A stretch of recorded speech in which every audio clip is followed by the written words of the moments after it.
శుక్లాంబరధరం విష్ణుం శశివర్ణం చతుర్భుజం ప్రసన్నవదనం ధ్యాయేత్ సర్వవిఘ్నోపశాంతయే అగజానన పద్మార్కం గజానన మహార్నిశం అనేకదంతం భక్తానాం ఏకదంతం ఉపాస్మహే. ఓం గం గణపతయే నమః. ఓం శ్రీమాత్రే నమః. ఓం శ్రీ గురుభ్యో నమః. మా ఆది ఆస్థాలను చూస్తున్నట్టు మీ అందరికీ, అలాగే విదేశాల్లో కూడా ఉంటూ నా వీడియోస్ చూస్తూ నాకు ఫోన్ చేస్తూ ఉన్నటువంటి మీ అందరికీ కూడా పేరు పేరున నా హృదయపూర్వక నమస్కారాలు. ఇప్పుడు మనం ఉగాది గురించి చెప్పుకోబోతున్నాము. అంటే మార్చి 30 తారీఖున 2025 నుంచి 19 మార్చి 2026 వరకు కూడా ఉగాది వేడుకలు జరుగుతాయి. ముఖ్యంగా ఈ ఉగాదిని విశ్వావసు సంవత్సరము అంటాం. విశ్వావసు సంవత్సరం అంటే విశ్వావసు అనే రాజు గంధర్వుల రాజు అవుతాడు ఆయన. అంతేకాకుండానండి, ఈ ఉగాది అనేది ఆదివారం పూట మొదలవబోతోంది. అంటే ఆదివారం నాడు రాజు సూర్యభగవానుడు రవి ఈ సూర్యభగవానుడు రాజు అవుతాడు. అలాగే మంత్రి చంద్రుడు అవుతాడు. సూర్యభగవానుడు రాజు అవడం వల్ల దేశంలో అల్లకొల్లాలు, అలాగే అగ్ని ప్రమాదాలు, రాజకీయాల్లో మార్పులు, అగ్ని ప్రమాదాలు, ఇందాక చెప్పినట్టుగా అగ్ని ప్రమాదాలు ఎక్కువ ఉండడము, జల ప్రళయాలు, వీటికి కారణం కూడా సూర్యభగవాను వల్ల జరుగుతుంది. అలాగే చంద్రుడు మంత్రి అవడం వల్ల ఈ సంవత్సరం మొత్తం కూడా పంటలు సస్యశ్యామలంగా పండుతాయి. అంతేకాదండి, ఈ విశ్వావసు సంవత్సరంలో ఈ విశ్వావసు అనే రాజు గంధర్వ లోకానికి రాజు అవుతాడు ఆయన. సో ఈ రాజుగారు వల్ల ఈ గంధర్వ లోకంలో ఎప్పుడు నృత్యంతోనూ, అలాగే పాటలు పాడడంలోనూ ఎప్పుడు నిమగ్నమై ఉంటారన్నమాట. అందుకని ఈ సంవత్సరం మొత్తం కూడా ఎప్పుడు కూడా సంతోషంగా ఆనందంగా ఉంటూ ఎక్కువగా కళాకారులకి అద్భుతంగా ఉండడానికి అవకాశం ఉంది. అంటే కళాకారులు కూడా ఎప్పుడు ఆనందంగా అన్యోన్యంగా ఎప్పుడు ఉంటారు. కళారంగం బాగా ప్రాముఖ్యత సంతరించుకుంటుంది. అదే నృత్య కళాకారులకి, సంగీతంలో ఉన్న వాళ్ళకి, అంటే డ్యాన్స్ అంటాం, నృత్యం ఉంటే సంగీతం ఉన్న వాళ్ళకి బాగా పాపులారిటీ పెరుగుతుందండి. మీ పాటల రీత్యా విదేశాలకు వెళ్ళడము, యాంకరింగ్ వృత్తిలో ఉన్న వాళ్ళకి బాగా ఉండడము, నృత్య కళాకారులకి అద్భుతంగా ఈ సంవత్సరం మొత్తం ఉండడం బాగా జరుగుతుంది. ముఖ్యంగా ఈ సంవత్సరంలో పంటలు బాగా పండుతాయండి.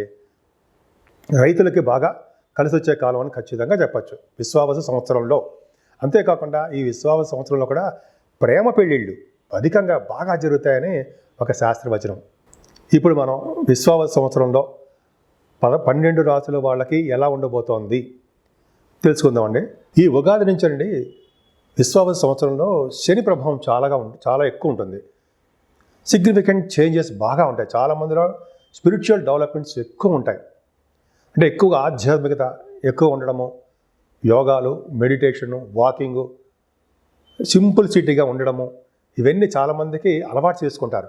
అంతేకాకుండా చెడు అలవాట్ల నుంచి దూరంగా కూడా చాలామంది ఉండడానికి అవకాశాలు ఈ శని ప్రభావం వల్ల ఎక్కువ ఉంటుంది. అంతేకాకుండా ఈ షష్టగ్రహ కూటమి 29 తారీఖు మార్చి 29 రావడం వల్ల 6 గ్రహాలు కలవడం వల్ల, అందులో శని భగవానుడు మీనరాశిలో ఉండడం వల్ల, రాహుతో కలిసి ఉండడం వల్ల దేశాల మధ్యలోనూ రాష్ట్రాల మధ్యలోనూ గొడవలు జరగడము, యుద్ధాలు జరగడము అవకాశాలు ఎక్కువ ఉన్నాయి. ముఖ్యంగా రాజకీయ రంగంలో కూడా పెను మార్పులు రావడానికే అవకాశాలు ఎక్కువ ఉన్నాయి. అది కూడా మార్చి 30వ తారీఖు తర్వాత నుంచి మరింత ఉధృతంగా ఉంటుంది. కానీ గురు ప్రభావం వలన వీటన్నిటికీ కూడా సమస్య పోవడానికి అవకాశం ఉంది. అంటే ఇటువంటి గొడవలు ఇవన్నీ ఉన్నా కూడా గురు ప్రభావం వల్ల అవన్నీ కంట్రోల్లోకి రావడానికి అవకాశాలు ఎక్కువ ఉన్నాయి. అంతేకాకుండా ప్రతిరోజు మెడిటేషన్ చేయడం, దైవభక్తి ఉండడం చాలా మంచిది. అంతేకాకుండా మన చుట్టూ ఏం జరుగుతోంది, మన పక్కన వాళ్ళు ఎలా ఉన్నారు, మన రాష్ట్రం ఎలా ఉంది, ఇలా ప్రజలలో ఎలా ఉన్నారో ఇవన్నీ కూడా జాగ్రత్తగా చూసుకుంటూ ఉండాలి. ఎందుకంటే ఎక్కువగా ఈ సంవత్సరంలో రాష్ట్రాల మధ్య కానీ దేశాల మధ్య కానీ చిన్న గొడవలు స్టార్ట్ అవ్వడానికే అవకాశాలు ఎక్కువ ఉన్నాయి. కాబట్టి మనం అంతా అప్రమత్తంగా ఉండి దైవభక్తి ఎక్కువ ఉంటే, అలాగే గురు ప్రభావం వల్ల కూడా చాలా మటుకు కంట్రోల్ అవ్వడానికి అవకాశాలు ఎక్కువ ఉన్నాయి. కుంభరాశి వారికి ధనిష్ట 3-4 పాదాలు, శతభిషం 1, 2, 3, 4 పాదాలు, పూర్వభద్ర 1, 2, 3 పాదాల వారు కుంభరాశిలో ఉంటారు. కుంభరాశి వారికి ఆదాయం 8, వ్యయం 14, బాగా ఖర్చులు ఉన్నాయి. అలాగే రాజపూజ్యం 7, అవమానం 5. భయపడాల్సిన అవసరం లేదండి. మీకు గురుడే రక్షగా ఉంటాడు. కాబట్టి అన్ని విషయాల్లోనూ మీరు విజయం సాధించడానికి అవకాశాలు ఉంటాయి. అంతేకాకపోతే మీ రాశిలోనే రాహు ఉండడం గొప్ప అదృష్టం కాదండి. కాకపోతే ఏళ్ళ ప్రభావం ఎండింగ్లో వచ్చింది కాబట్టి రాహు ఉన్నప్పటికీ చిన్న చిన్న మనస్పర్ధలు, చిన్న చిన్న కోపాలు ఇస్తాడు. కానీ గురు దృష్టి కూడా ఉంది కాబట్టి అవి కూడా ఉండవు. కోపాలు కానీ ప్రాబ్లమ్స్ కానీ ఉండవు. మనశ్శాంతిగా, ఆనందంగా లా రిలేటెడ్ సంబంధించిన విషయాల్లో విజయం సాధిస్తూ ఉంటారు మీరు. అంతేకాకుండా ద్వితీయ భావంలో శని ఉన్నాడు. కుటుంబంలో కొద్ది చిన్న చిన్న ప్రాబ్లమ్స్ రావడము, కుటుంబంలో భద్రత లేకపోవడము, సమయానికి వేళపట్ట భోజనం లేక చేయకపోవడము, భార్యాభర్తల విషయంలో చిన్న చిన్న కొన్ని సందర్భాల్లో దూరంగా ఉండడము, గాయకులకి మంచి మంచి అవకాశాలు రాలేకపోవడము జరుగుతూ ఉంటాయి. దానివల్ల భయపడాల్సిన అవసరం లేదు. కానీ 4th భావాన్ని కూడా శని చూస్తాడు కాబట్టి మీ తల్లి గారి పరిస్థితి ఖచ్చితంగా జాగ్రత్తగా చూసుకోండి. మెడిసిన్స్ వాడుతూ డాక్టర్స్ని కన్సల్ట్ చేస్తే చాలా మంచిది. ఎందుకంటే 4th భావాన్ని శని చూడడం వల్ల అంత అద్భుతమైన ఫలితాలు ఏమీ ఇవ్వడు. కొద్దిగా జాగ్రత్తగా ఉండాల్సింది. అంతేకాకుండా చదువు విషయంలో కూడా మీరు అంత డెవలప్మెంట్ కాదండి. కష్టపడి చదివితే తప్ప విద్యార్థులకి అనుకూలవంతమైన పరిస్థితులు మాత్రం కాదు. కష్టపడాలి. అలాగే వాహనాలు కొనాలన్నా, వాహనాలు కానీ అపార్ట్మెంట్స్ అంటాం కదా, బిల్డింగ్స్, అవి కొనాలన్నా, ఏది కొనాలన్నా ఆచితూచి 1కి 2 సార్లు ఆచితూచి కొనడమే మంచిది. అంటే డబ్బులు ఎక్కువ ఖర్చు పెట్టేసి కొనడానికి అవకాశాలు ఉంటాయి. గురుబలం బాగుందండి. పంచమ స్థానంలో గురుడు ఉండడం మీ పుత్రులకి బ్రహ్మాండంగా ఉంటుంది. మీ సంతానానికి చాలా అభివృద్ధికరంగా ఉంటుంది. ఎటువంటి ప్రాబ్లమ్స్లో ఉన్నా మీ కొడుకులు కానీ కూతుళ్ళు కానీ వాళ్ళు లా రిలేటెడ్ సంబంధించింది కానీ ఎటువంటి ప్రాబ్లమ్స్ ఉన్నా సరే వాళ్ళు సక్సెస్ అయి తీరుతారు. కుంభరాశి వాళ్ళకి పంచమ స్థానం కుంభరాశిని కొట్టినట్టు అన్నట్టుగా అంత అద్భుతం, కుంభస్థానం కొట్టినట్టుగా అన్నట్టుగా అంటాం కదా. అలాగా రాహు నుంచి అదే మీ రాశి నుంచి పంచమ స్థానంలో గురుడు ఉండడం గొప్ప అదృష్టమే. పంచమంలో గురుడు ఉండడం ఇంకంత అదృష్టం. కాబట్టి మీ పుత్ర సంతాన యోగం కలగడానికి అవకాశాలు ఎక్కువ. అంతేకాకుండా కళారంగంలో, సాహిత్య రంగంలో వెలిగిపోతారు మీరు. ధనయోగం బాగుంటుంది. సంగీత, సాహిత్య, నృత్య కళాకారులకి మరింత అద్భుతమైన అవకాశము. సినిమా రంగం, టెలివిజన్ రంగంలో వాళ్ళకి బాగుంటుంది. మంత్రి పదవులు రావడానికి, మంత్రసిద్ధి కలగడానికి ఎక్కువ. మీ వాగ్ధాటి ఎక్కువ ఉంటుంది. అలాగే యాస్ట్రాలజర్స్ ఉంటారు సరే, జాతకాలు చెప్పేవాళ్ళు, వాళ్ళకి మంచి అవకాశాలు ఉన్నాయి. నేమ్ అండ్ ఫేమ్ వస్తుంది వాళ్ళకి. స్టాక్ మార్కెట్లో బాగా ధన సంపాదన ఉండడానికి అవకాశాలు ఎక్కువ. స్టాక్ మార్కెట్లో బ్రహ్మాండంగా ఉంటుంది. అలాగే మీకు ధర్మకార్యాలు, శుభకార్యాలు ఇవన్నీ మీకు బ్రహ్మాండంగా ఉంటాయి. సమయానికి వేళపట్టు కొన్ని సందర్భాల్లో మీరు భోజనం చేయలేకపోవచ్చు. కుంభరాశి వారికి 6వ భావంలో గురుడు ఉచ్చస్థితిలో బ్రహ్మాండంగా ఉన్నాడు కదా. ద్వితీయ లాభాధిపతి మీకు పంచమంలో ఉండడము, అలాగే 6వ భావంలో ఉండడం వల్ల శత్రువుల వలన వచ్చే ధనయోగం చాలా ఉంటుంది. రావాల్సిన మొండి బాకీలు ఏమనంటే అవన్నీ వస్తుంటాయి. 6వ భావం బాగుంది కాబట్టి కోర్టు రిలేటెడ్ సంబంధించినవి, లా రిలేటెడ్ సంబంధించినవి ఇవన్నీ కూడా మీకు శుభవార్తలు వినడానికి, సక్సెస్ రేట్ ఎక్కువ ఉండడానికి భగవంతుడు మిమ్మల్ని కాపాడబోతున్నాడు గురుడు. అలాగే మీ మేనమామలకు బాగుండడము, చక్కగా బాగుంటారు. అనారోగ్య సమస్యలు లేకుండా ఉండడము, ఆర్థికంగా బాగుండడము, శత్రువుల పట్ల విజయం సాధించడము, అలాగే రోగభయం లేకుండా అదృష్టవంతులుగా, ఆరోగ్యవంతులుగా ఉండడము, సేవకాజనము కలిగి ఉండడము, విదేశాలు వెళ్ళడానికి స్టాంపింగ్ అవ్వడము, ఇవన్నీ ఉన్నాయంటే సందేహం ఉందా? ఏమీ లేదు. అలాగే 7వ స్థానంలో కేతు ఒక్కడు తప్పండి. 18 మే నుంచి వస్తున్నాడు.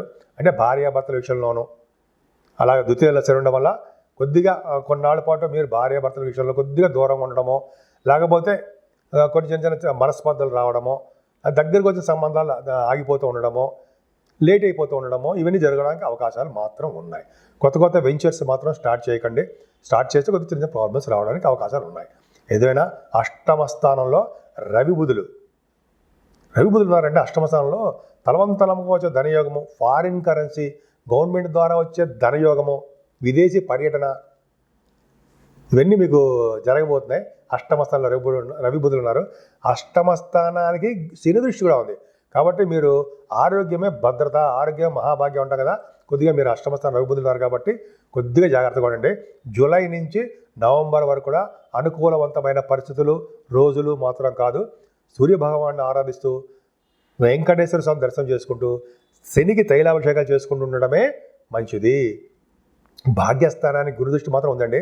భాగ్యము వృద్ధి అవుతుంది అనడంలో సందేహం లేదు. మీకు తీర్థయాత్రలు చేయడము, విహారయాత్రలు చేయడము, అదే పుణ్య నదుల స్నానాలు చేయడము, గంగా నది వంటి మహా పుణ్య నదుల స్నానాలు, ఇవన్నీ మీకు అవకాశాలు ఉన్నాయి. మీ వ్యాపారాభివృద్ధి కలుగుతూనే ఉంటుంది.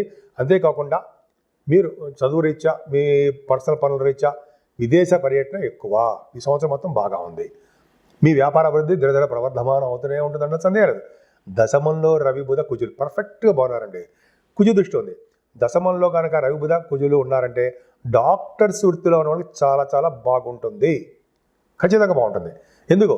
వృశ్చిక రాశిలో కనుక రవి బుధులు ఉండి కుజులు కూడా ఉన్నారంటే డాక్టర్స్కి బాగుంటుంది. ఆపరేషన్ సక్సెస్ చేస్తారన్నాను శాస్త్రం చెప్తోంది. అంతేకాకుండా గురు ప్రభావం కూడా ఉంది కాబట్టి ఈ సైంటిస్టులకి, మ్యాథమెటిషియన్స్కి, ఈ ఆస్ట్రాలజర్స్ ఉంటారు కదా, జాతక బ్రాహ్మణులు, వాళ్ళకి, అలాగే ఫైనాన్స్ అండ్ అకౌంట్స్ సంబంధించిన వాళ్ళందరికీ కూడా ఈ రవి బుధ కాంబినేషన్ చాలా చాలా అద్భుతమైన యోగాలు ఇస్తాయి. గవర్నమెంట్ ప్రొఫెషన్ కూడా మీకు రావడానికి అవకాశం ఉంది. రాజకీయ రంగంలో ఉండడానికి, పదవులు రావడానికి అవకాశాలు ఉంది. కానీ రాజకీయ రంగంలో అవకాశాలు అంటే విపరీతంగా వెళ్ళిపోవడానికి అవకాశాలు మాత్రం రావు. రాజకీయ రంగం ప్రస్తుతానికి అనుకూలించట్లేదు. కానీ నవంబర్ నెలలో మాత్రం కొద్దిగా మీకు పరిస్థితులు బాగుంటాయి. జూలై నుంచి నవంబర్ వరకు కూడా వక్ర శని వల్ల కొద్దిగా ఇబ్బందులు ఎదుర్కోవడానికి అవకాశం ఉంటుంది. కొద్దిగా జాగ్రత్తగా ఉండండి. లాభస్థానానికి గురుదృష్టి ఉంది కదా, లాభస్థానానికి గురుదృష్టి ఉందంటే మీ పెద్ద అన్నయ్యలకి బాగుండడము, వాళ్ళకి చాలా యోగవంతంగా ఉండడానికి అవకాశాలు ఉన్నాయి అన్నయ్యలకి. అలాగే మీకు చేస్తున్నటువంటి లాభాలు రావడానికి, బిజినెస్ లాభాలు రావడానికి ఎక్కువ బ్రహ్మాండంగా ఎక్కువ బాగున్నాయండి. ముఖ్యంగా పుణ్యనదుల స్థానాల కోసము, లేకపోతే విదేశాలు వెళ్ళడం కోసము సన్మానాలు మీకు ఎక్కువ జరుగుతాయి. సన్మానాలు కాకుండా మీకు ధనం కూడా విపరీతంగా ఖర్చు అవ్వడానికి అవకాశం ఉంటుంది. ధనం రాబడి ఎంత ఉంటుందో ఖర్చు కూడా అంతే ఉంటుంది. సో ఈ విధంగా మీ కుంభరాశి వాళ్ళకి ఉంది. కుంభరాశి వారికి ముఖ్యంగా పూజించవలసిన దేవుడు అమ్మవారండి.